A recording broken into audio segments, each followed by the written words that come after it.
Right, there we go. So we're recording. So an SOI is somebody you actually know, somebody that knows you, and somebody that'll actually refer business to you. So, um, and these are people, like I said, they know your name. If you called them up, they would know you. So that's an SOI. So and these are and the whole goal, right? The whole goal of marketing to an SOI is what? It's or actually I forgot. Let's finish that up. So part of past clients. So SOI, then you have past clients and you have adopted past clients. If you're not familiar with what's called adopted past clients, this is where if someone buys your listing, right, you have all their information. Usually the only thing you don't have is an email or a phone number, and sometimes you can get that, but it, but they're because you have all the closing documents, so you should know who they are, and then of course you know the address because it was your listing, so you can what do you call it? You can adopt them, right? So let's go back, adopt a past client, because remember the other agent probably is not working them. I mean, you could tell. I mean, if it's somebody, if if I bought your listing, that agent. I mean, that buyer's in my SOI, and that buyer is going to be worked. So you'd be hard pressed to steal that from me and adopt it, because you're only going to adopt. You're only going to be able to adopt those that have been orphaned. And most agents don't follow up, right? They're too busy trying to go in the back room and initial the lead documents so they can get their commission check, right? That's kind of what's going on there. So that we'll talk about. So the whole goal of you've heard me said that many times is the goal of the main purpose for marketing to them is to get referrals, right? It's not always just them moving. It's about them getting referrals, because if they move, they don't move that often. But remember, everybody knows 6 people a year that move. So the goal is to get them to give you referrals. So how do you do that? They need to be trained to see people that are moving. You've all heard me say the reticular activator, right? You buy a Chevy and you start noticing Chevys everywhere. Well, we as realtors and people in the business, our reticular activator is so in tune to people that are moving. You've heard me say that, many times that we see that, but our people don't. In fact, they almost want to avoid knowing people that are moving because they don't want to have to possibly help them move, right? So they almost avoid people that are moving. But if we train them, so we need to train their mind. And how do you do that? You do by consistent marketing. And that's what we do here. We do, that's the SOI program where I'm doing 2 mailers a month for them. And it takes a while you can get business on your first mailer, don't get me wrong, but it takes a good year and a half to where you actually start seeing consistent referrals coming out of that. So we're doing that. So we have that going on. But remember, your job still, right, is they're being trained to seeing people move, because they're getting enough information. After a while, they're actually going to start noticing people. And then they have to be trained. You need to train. Then train. So it should be trained to call. So not only that, because they'll say, oh, yeah, I gave your number to somebody. And it's like, oh, boy, I totally appreciate that. However, in the future, I would appreciate if you would just call me and give me their name and number, and I'd be glad to take great care of them, because you can starve to death waiting for people to call. You need to train your people to notice people that are moving. And then once they notice people that are moving, then you need to train them to call you. And if someone sends you a referral, right, what's the first thing you do? The first thing you do is you write a handwritten card thanking them, and throw a $5, $10 gift card in there or something. Even I mailed a guy $50 in cash. And so you could do that for referrals as long as it's unsolicited. You can't say bring me business and I'll pay you, right? That requires a license. But if somebody, so I get a call from a guy. He actually sent me a text, hey, how's it going? So I called him up immediately. Hey, it's going great. Somebody from my SOI I hadn't talked to in a while. And so he says, I got a cousin that's looking to move. I said, well, great. How do I get a hold of him? He goes, well, he's right here next to me. Put him on the phone. I talked to him for a bit, got all his information, scheduled an appointment with me, him, and the lender. And then I hung up and I mailed my SOI a handwritten card with 2 20s and a 10 in it. And he got the card and he was ecstatic. It's like, wow, that was awesome. Now, you bet your bottom dollar he's looking to bring me more referrals, right? So the guy's going to be a little ways out, but that's not the client's job. It's not the SOI's job to qualify people. It's your job to qualify. Your job is to train them to bring you business. That's it. Their job is not to qualify. We do the qualifying. We don't want them to qualify because this guy, he can do it, but he just can't do it today. He needs about 2 months out. So, and you don't know that till you get them in front of a lender. So that's kind of the deal with SOI, right? You got to do it. And then you just got to work them, and you got to call at least 3 a day, right? If you have a list of 200, you call 3 a day. You're only calling you start with your A pluses, then you start with your A's, and then you go down to your B's. You work your way down the line. And D's you delete, right? So you call them up. You do the mayor campaign. Hey, if you or someone you know is considering buying or selling a home, am I the agent you refer them to? And they go, yes, great. Then you talk to them, and after you talk to them, you send a handwritten card. Thanks, it was great talking to you yesterday. It was awesome. So that's it. So that's kind of the whole deal. And then you do your pop buys, right? People that your A pluses, you stop by and you visit with them. You give them trinkets. In fact, we're going to be ordering those. I'm going to send out another email on Monday. If anybody wants to order those letter openers, they come with business cards. They're a little pricey to mail, but it can be done if you want to mail them out to your SOI. If you want to buy a couple hundred and just mail them to everybody or whatever the size of your SOI, it's a little, but we can do calendars and maybe I'll do that. And maybe we can just buy the magnets to give away and by hand. But the magnets, the refrigerator magnets, they work. They work. Don't you believe they don't? You go on listing appointments a year from now, you'll see your calendar on the wall, but it reminds them all the time. So it's in their face. So, so you just kind of do it. You just go and you just do it. And then, what do you call it? So the magnets will do those, and they mail on the regular, They mail with regular mail. So it's no big deal. You just, they'll go in a regular envelope and mail for the same cost as all our other SOI. There might be a little more cost to, hello? Got some interference. It sounds like somebody's drumming on their phone. So, but the cost is just, it might be a little extra cost because there's a little extra labor cost involved in stuffing. So either right, I'll give them to you, you stuff them and then bring them back. So anyway, we can do something like that. So let's get to the next slide.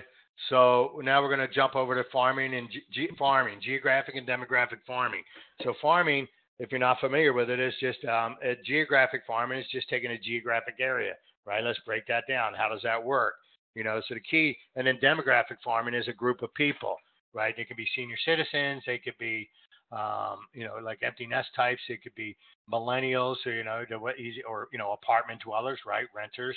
You got an apartment complex of 500 renters. You do a consistent mailing to them. You're going to bound to pick up buyer business. So that's demographic, right?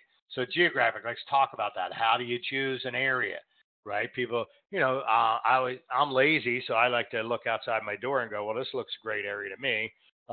However, the key though is you have to have an area that has a turnover. And I encourage the entry-level neighborhoods simply because, number one, they tend to have a higher turnover. People buy smaller homes and then outgrow them quickly. Then they move up into a bigger house. They don't outgrow those as quickly. So the bigger homes tend to not turn over as fast. So there's a trade-off. You have a less turnover ratio. However, when you do sell one, though, they're a higher commission. So there's some trade-off there, but I'll go a little further than that. So if you take a first-time neighborhood, a lot of times, because the higher up in the price range you go, typically the longer the agent's been in the business. So the lower you go in the price range, the less time on average the agent's in business. So in agents, most of them fell out after 2 years, and so they don't make it. So if you're doing a starter price range, the odds are great that their agent that sold them the home is either A, no longer in business, or B, they haven't kept in touch with them.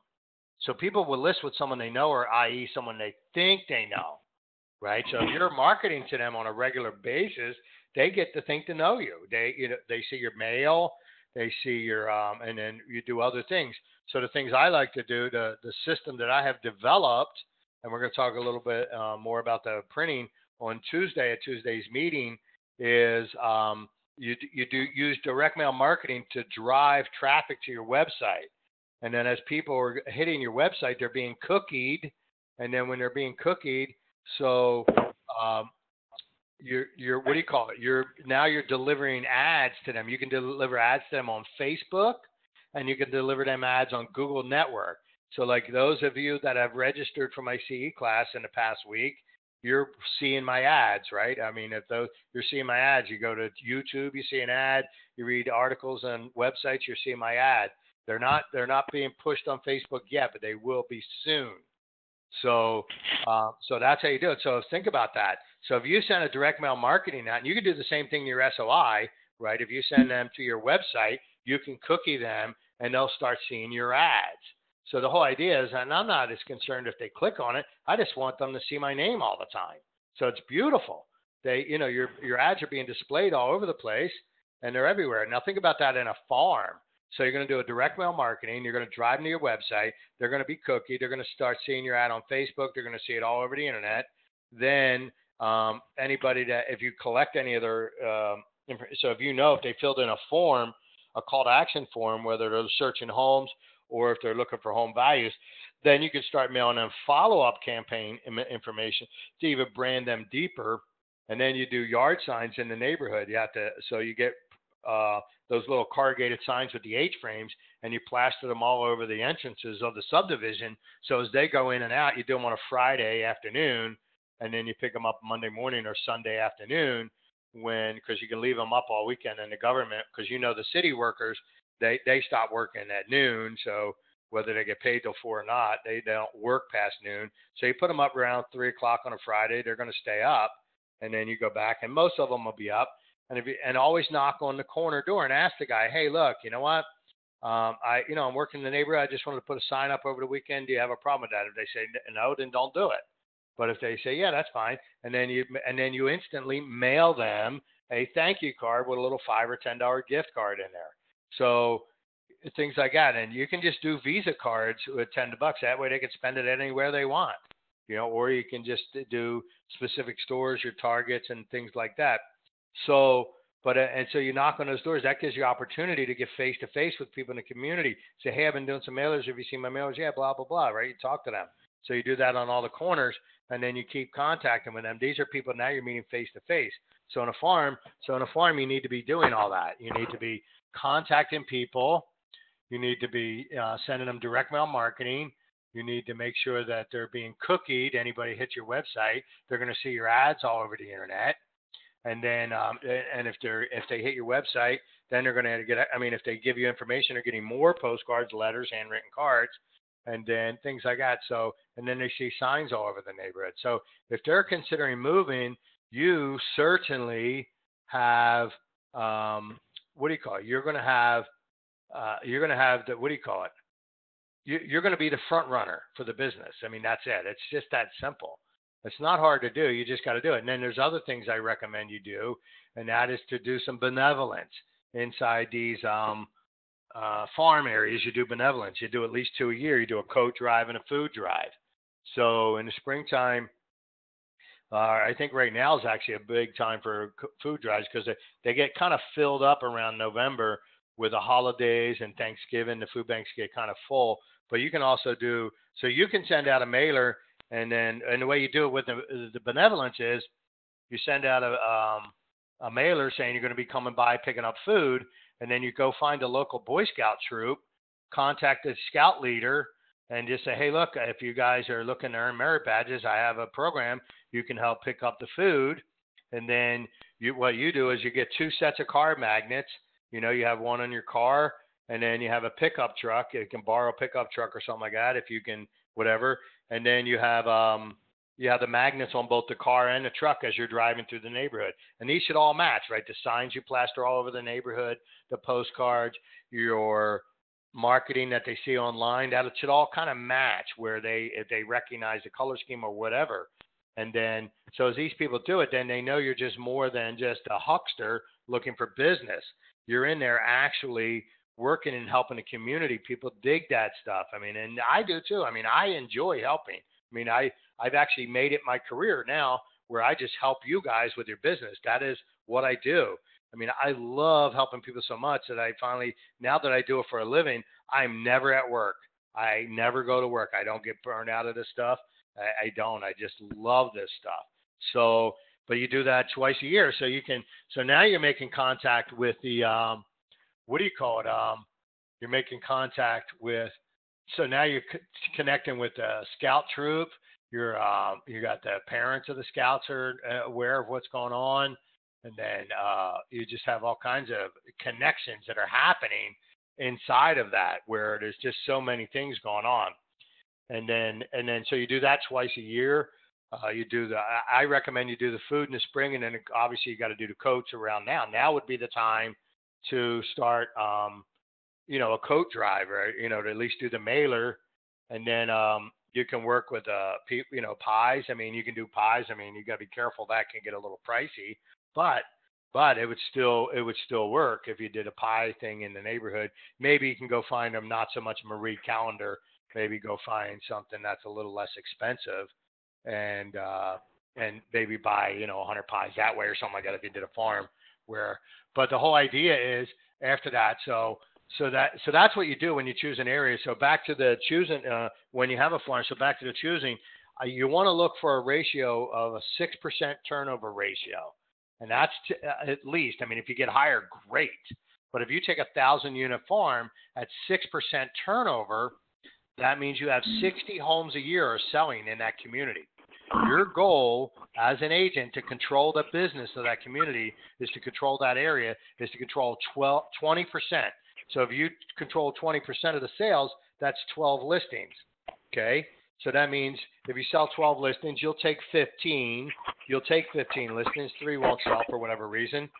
So if we can hold down on some of the background noises, that'd be great. So, and then, so you're going to sell 12. At least 6 of those, especially if you're in a starter neighborhood, at least 6 of those will buy another home, right? I mean, so these are starter homes, so at 12. And 6 is conservative. I mean, I bet you could probably get 8 out of that, but let's just stick with 6. So that means 12 listings sell, 6 buyers, 6 of them buy something else. That's 18 transactions. And then if you had 15 signs in a 12-month period throughout a neighborhood, you're bound to pick up at least 4 buyers. If not, you really suck, right? So you could pick up 4 buyers easily off of sign calls, and if not more. So conservatively, you could do 22 transactions in a 1,000-unit farm, right? Conservatively, if it's worked properly. So, I mean, and I think you should probably do closer to 24 to 26. And then, so think about that now. If you did 6 of them bought another home and you picked up 4 buyers, that's 10 loans, right? So if you got 22 deals, 10 of them are buyer deals, almost half. So who should be participating in the expense of this farm? A lender. So a lender should be participating. Hello, if you're singing, we can all hear you. Hello? The red wing settles in her neck. What is that? I don't know. So, hello? We're being entertained, Rob. Somebody's playing. Whoever's got their music on. Gosh. In the canyon. Oh my gosh. Let me find out how to mute everybody. Here's my dream. Good. Oh my God! At least give us good music. Just my rifle, holy, and me. Holy cow! Gonna hang my sombrero. Turn of a tree off your music. Coming home, sweetheart, darling. Just my rifle, holy, and me. I'm flabbergasted. Hello? Willow. So I need to help. Melody riding to Amarillo, Amarillo. just my rifle, holding and me. Hello? Whoever's there has got the music, please turn it off. no more So stray. No more stray. Will I see Round round the bend? So people, whoever on the chat, send me a note on the chat telling me you don't have music. I got to figure this out real quick. my rifle, my pony, and me. Hey, that's real pretty. Go on, play some more. Now, why don't you pick Oh my gosh. Oh no. I wish I was an apple. That's a good one. Hanging in the tree. And every time my sweetheart passed, she'd take a bite of me. She told me that she loved yourself. See, this is giving me phone mute. There it goes. That'll do. Somebody, that was, woo. All right, so let's get back to where we were.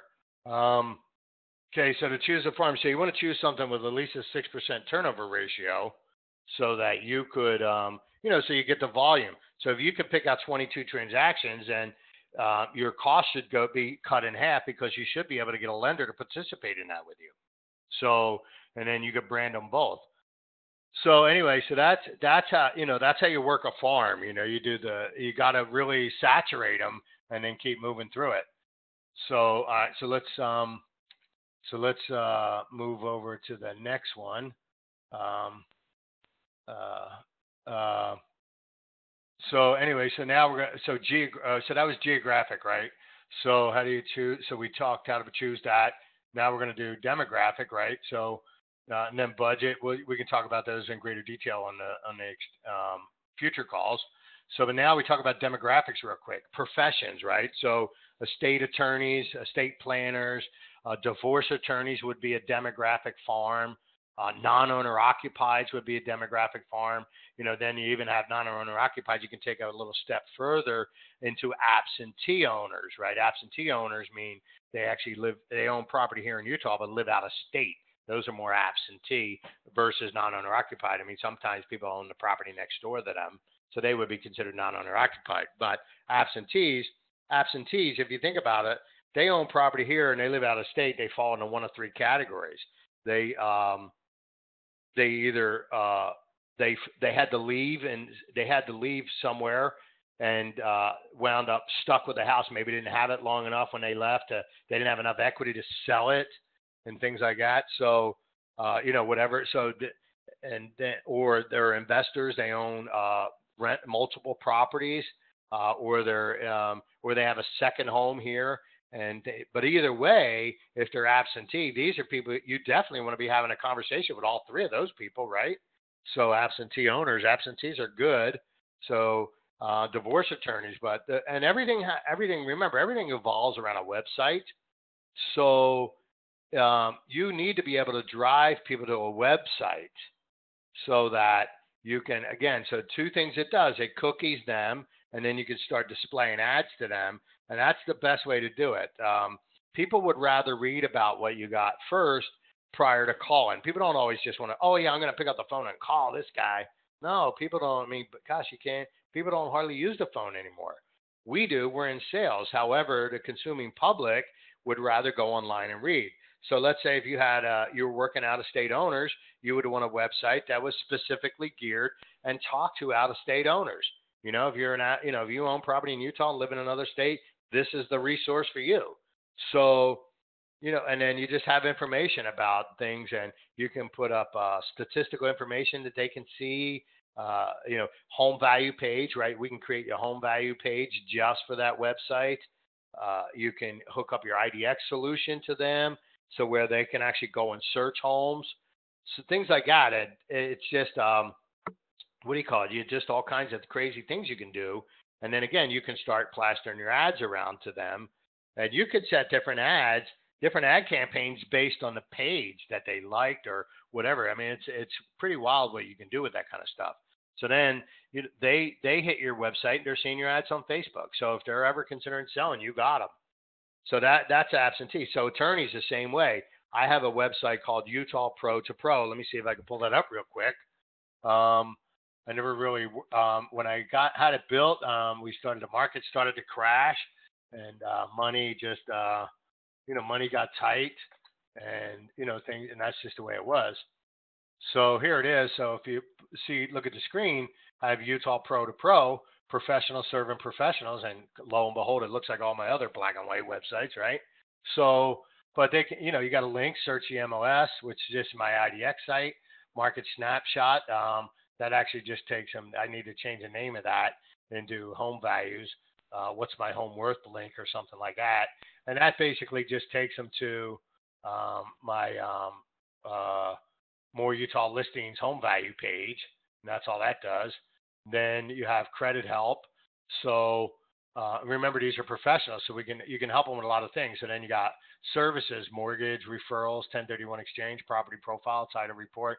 So think about this. If you got a divorce attorney, what are the main things an attorney needs to know, right? An attorney needs to know if they're in a divorce, the couple things they need to know is, one, who's on title, who owns the property, and when did they take title, right? Was it a premarital asset, things like that. So they need to know that.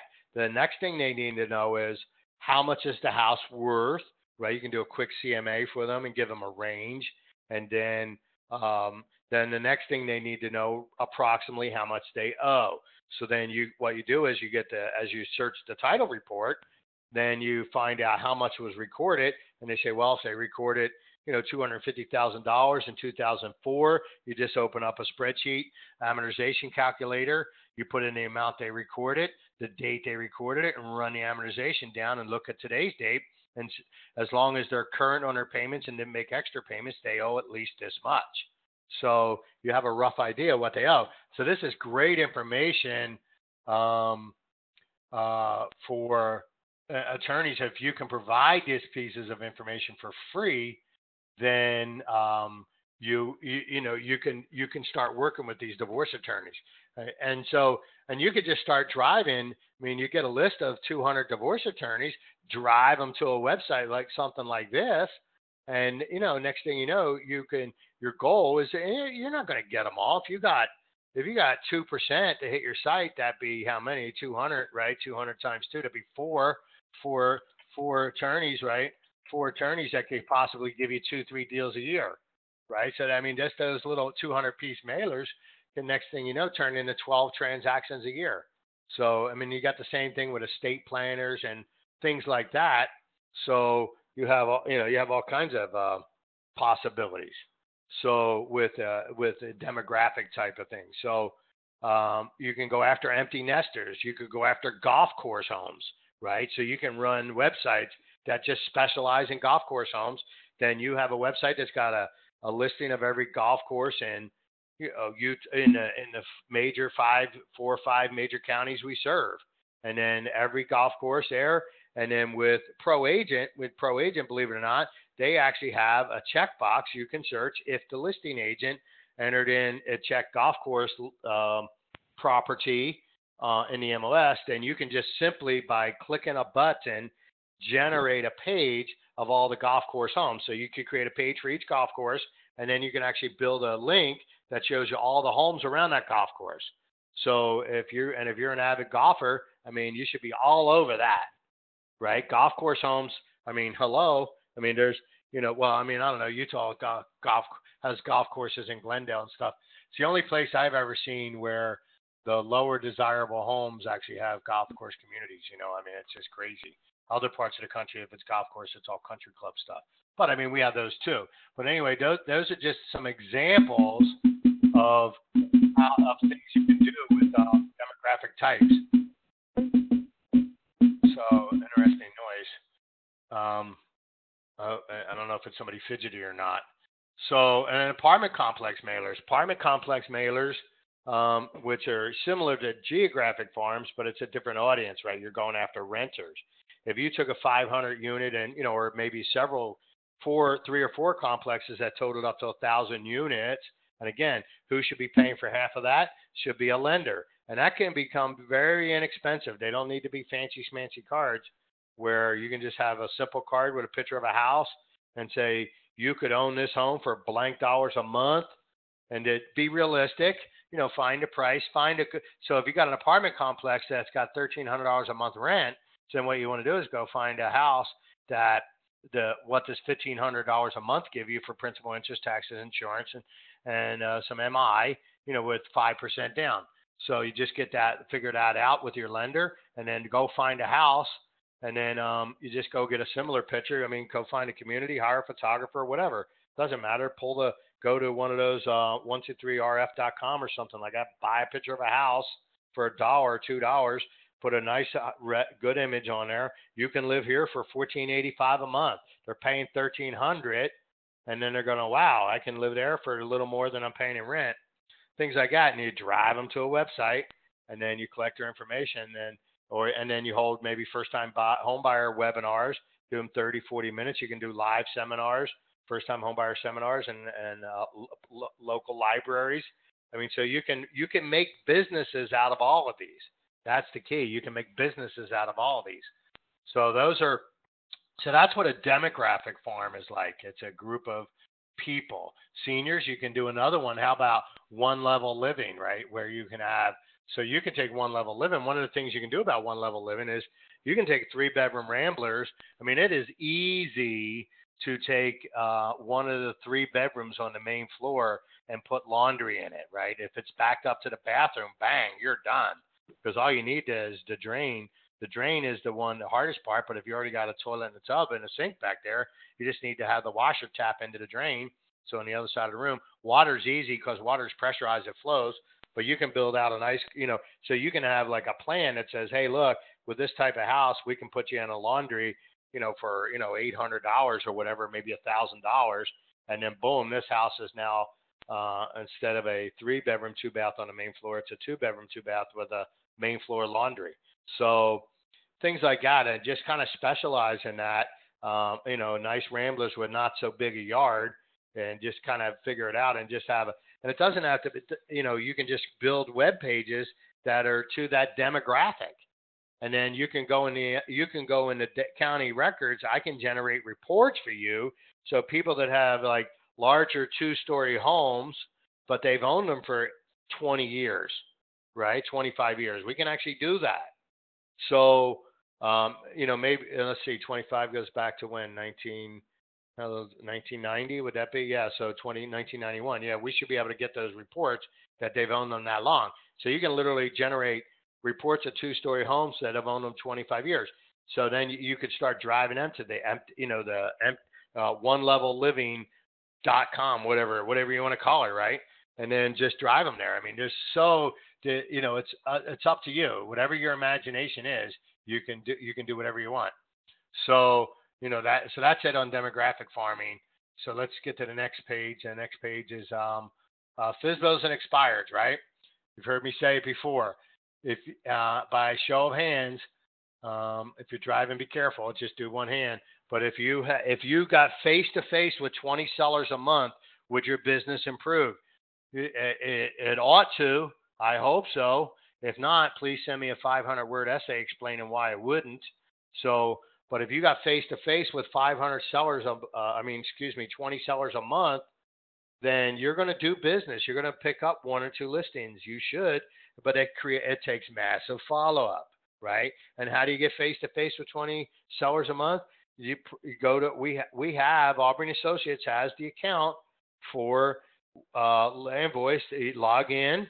It's I think it's on the website. You log in, you get the list of FSBOs, pull out the list you want, put them in condense them into one little area, go knock on a few doors around dinner time. Hey, I'm an agent. I work with buyers all the time. I mean, we got scripts to work with this and philosophies. Your only goal is just to make contact with them. They're not nasty people. I mean, they can be a little more mean on the phone, but I guarantee in real life that percentage goes way down because they're getting killed on the phone, but they're not getting killed at the door. So you just knock on the door, talk to them. Hi, just introduce yourself. If there's anything ever I can do, just be of service to you. And they'll ask you, do you have a buyer, right? So what's the first thing you say? Well, you start stalling. That's a script. See, they've learned it by talking to many buyers or many agents on the phones. So they just say, do you have a buyer for my house? And the agent stalls, and then they got them. So if a seller, so if a FSBO says to you, do you have a buyer for my home? So the answer to that is, of course, I would have to see the inside so that I could describe it to the buyers I'm working with. When would be a good time to come back, or can I take a look now? So, see, they're not prepared for that answer. They're prepared for the stall, well, no, and, that kind of stuff. So if you learn how to handle that's their number one objection. Do you have a buyer for my house? And if you can handle that powerfully, you're in the door. You got past them. But if you can't get past one objection, well, then you don't deserve the business. I mean, this is just a simple business, boys and girls. It's just find people that are moving and get in the way. The more people you find that are moving, the more people you get in the way of, the more volume you're going to do, right? So FSBOs, but the key with FSBOs is they require a massive follow-up, right? Massive follow-up. That's the key. So remember that video I sent out with the guy on Tom Ferry video? I think it was like 65% of leads convert after 8 to 12 follow-ups. And they were talking about 8 to 12 conversations, not drip emails. I mean, where you've actually interacted. You've sent them a text. If you ever visit a FSBO, mail them a letter. Hey, you might, mail them a copy of seller disclosures. Hey, you might need these. There's a FSBO program where Land Voice has it, I believe, where you can get signs and use 800 call capture systems where you and a lender can participate together, where instead of saying, hey, I'm not here to list your home, you're going to be getting buyer calls. So what we have is a package for you where we can create some flyers for you. We have a sign that has a call capture. So if a buyer wants to call about information, then that way, and myself and the lender will pre-qualify them, because you need to make sure if anybody's interested in making an offer in your house, you cannot take your home off the market without pre-qualifying them. So, and then you got a lender, boom, the lender pre-qualifying. The odds are great. The buyer, 100 people might look at the house, but they're not going to buy it. Well, only one can buy it. So you can pick up buyer leads that way. But really what you're doing is a dog and pony show. So now you're backdooring your way into the FSBO's world. And then so you got this, you're serving them. Now that you're serving them, then you have a better chance of getting the listing when they get tired of dealing with unqualified buyers. And there's statistics that show that FSBOs actually maybe not so much in this market, because buyers, FSBOs, they can even be selling to buyer's agents. Because, if you're a buyer's agent and you're having a hard time finding a deal for one of your buyers, go to the Land Voice. Go look up the FSBOs. Most FSBOs will work with you. Every once in a while you get a bonehead. But for the most part, they'll work with you. They'll pay you 3%. They just don't want to pay 6%. So, and then I like, think about it. What's usually the biggest anxieties or biggest issues you have in transaction is working with the other agent. Holy crap. So if you can work with a FSBO, you eliminated the other agent. So, I like working with FSBOs. You have a lot of control of the transaction. The MLS has a FSBO agreement. FSBO agreement is a very good document. Some people in the past have considered using the escrow agreement to pay for the commission. The problem with using the escrow document versus the for sale by owner agreement, the escrow document does not address agency, where the FSBO agreement addresses agency. It clearly explains we represent the buyer, we do not represent the seller, and the seller agrees to pay you a commission. So, and then obviously you need to get that signed before you present any offers. You present an offer and they sign it, and you don't have the FSBO agreement signed, then you just work for free.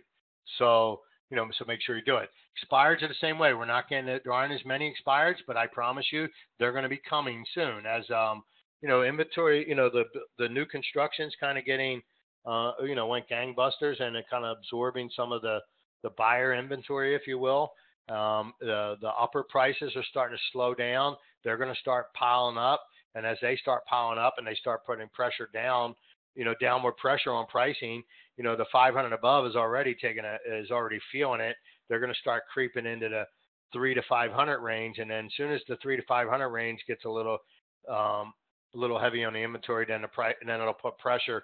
And then one little slowdown in price and inventory will back up, right? Because sellers keep continuing to push price, but as soon as the market slows down a little bit on price, inventory will back up. You'll start having expired listings and stuff like that. Expireds are the same thing. Now, it's hard to get people on the phone. Go knock on their door. Simply go knock on their door. You only need to do, I mean, if you knocked on 1 or 2 expired doors a day, if you did 2 a day, that's 40 sellers a month. Hello? If you got face-to-face with 40 sellers a month, my gosh, I mean, if you listed, say 10% of those, that's 4 a month. 40, that's 50 deals a year. Average commission is 6,000. I mean, you're talking about $300,000 in gross income.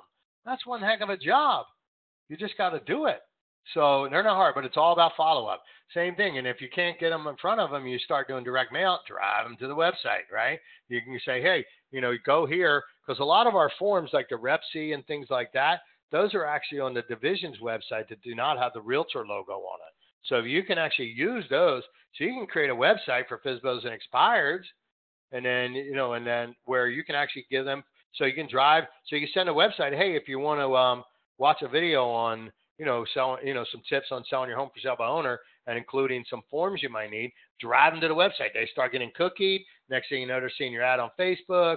They're seeing your ad all over. You're getting direct mail marketing. I mean, it's just the whole thing is all, follow-up is the key. Follow-up is the key to everything. So that's FSBOs and expires. Let's talk about web leads real quick.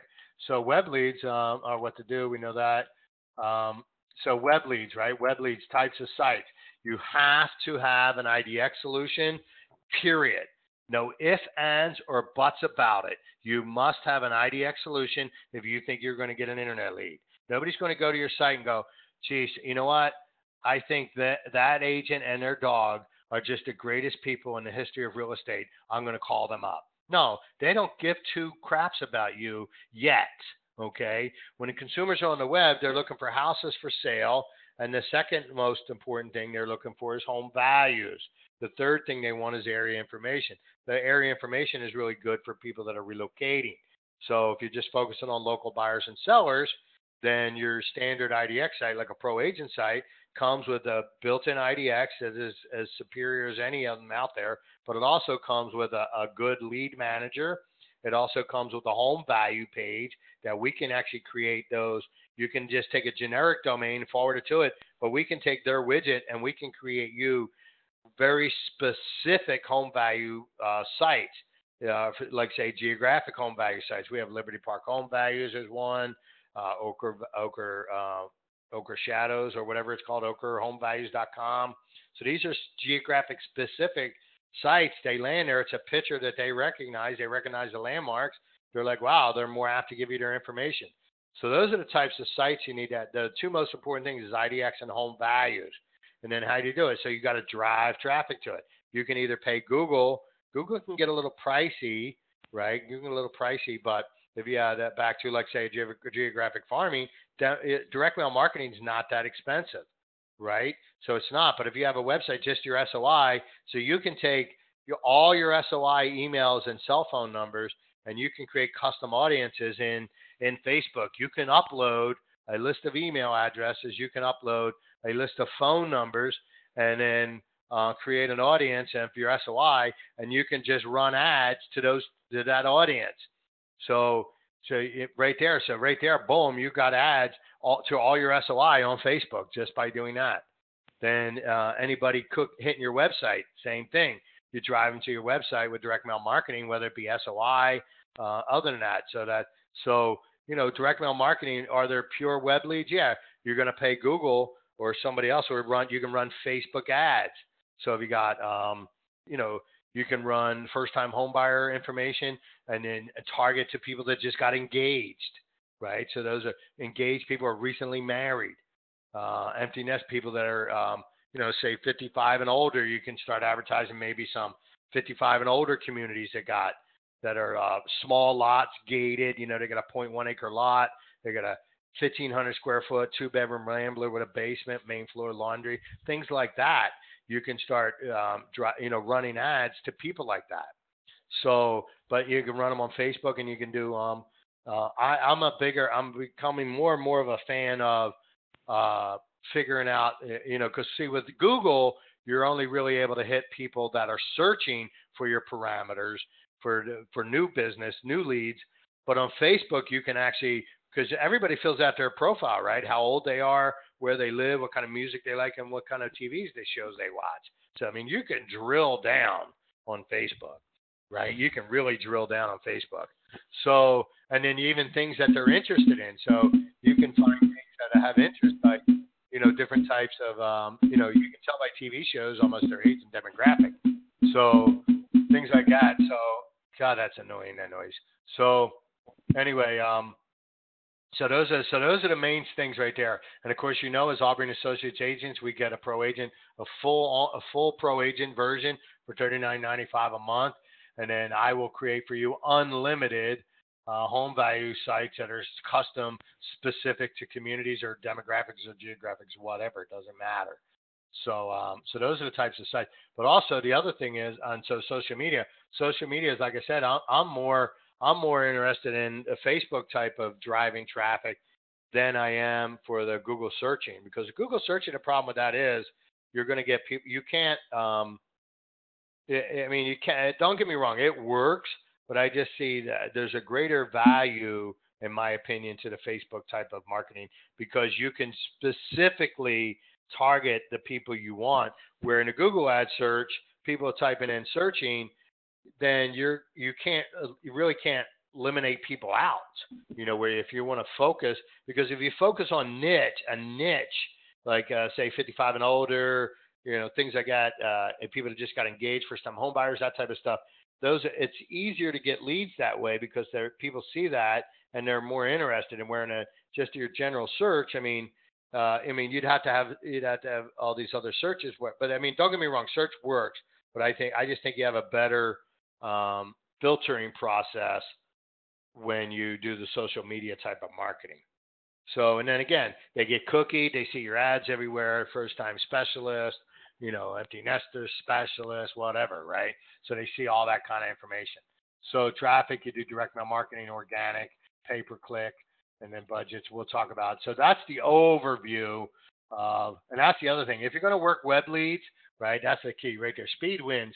Web leads are actually cold in 5 minutes. So it's an Achilles heel for an agent, because if you're out servicing clients, you don't have time to be returning leads all times of day or night. However, there's some really cool features. You can actually pick, say, 3 days a week, and then just have your budget. So let's say you're running a Facebook ad, and just say, I only want to run my ads between 8 and 10, Monday, Wednesday, and Friday, so that you can make that your prospecting time. And if you give Google, tell Google that you're going to get, Facebook, you're going to get $100 this week, but you only got 6 hours to perform, they're going to perform. So they're going to blast your ad. Your ad's going to get shown a lot. But now the cool part is it's getting shown during that time frame, so where you're actually available to call people up and answer questions. So that's pretty cool. So that's it. And then there's another big businesses opportunity. If you're a night crawler, you got great opportunity running ads from 7 to 11 p.m. where you can just 3 nights a week or 2 nights a week, where you can run ads between 7 and 11. You will get a lot of business. They call that the wine hour, right? Kids are in bed, dishes are done, and then people that are looking to buy a home, that's when they start to search. Right? In the evening time, everything's done. They're quieted down for the evening. So somebody's searching at 9 p.m. If you're there to answer their calls, you have them. You have no competition at that time of night. So, and then the incubation time, 2 weeks, 2 days to 2 years. So you just have to have the ability to have massive follow-up campaigns, and some of it automated and some of it not. The personal touch is going to win. We'll talk about budgets so there are some numbers, and we'll say there, but we'll go into deeper into each one of these as we, as we get further on. So as we go to the, in the subsequent weeks. So anyway, so that's it for today. I thank you for your time today. This session was recorded, so it'll be posted on the website. So if you want to go back and circle back and listen to a certain portion of it, then you can take notes and that kind of stuff. So anyway, so thanks for joining. Y'all have a great day.